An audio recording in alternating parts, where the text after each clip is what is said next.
ことを思いつつ、思いのかけらを話したい。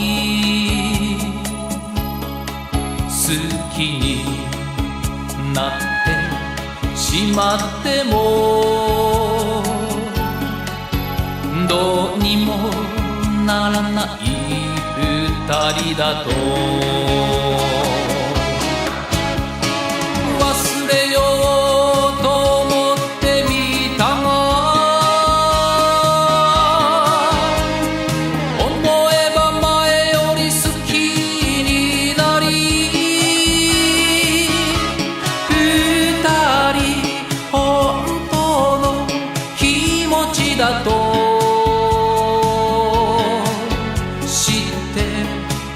いるのさ、二人だけ。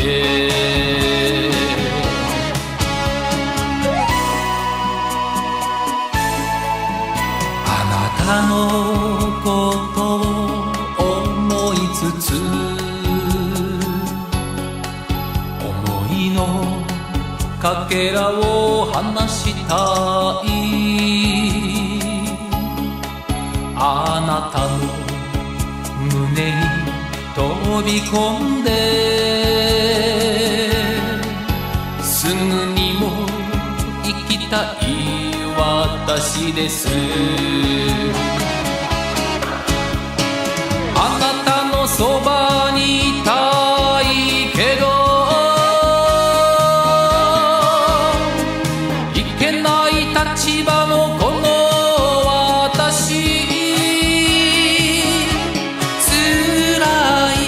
切ない気持ちだと知っているのさ、二人だけ。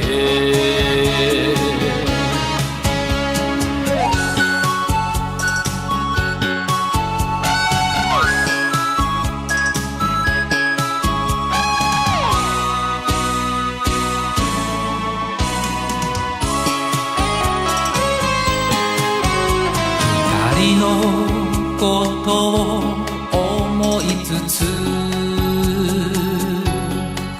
思いのかけらを話したい。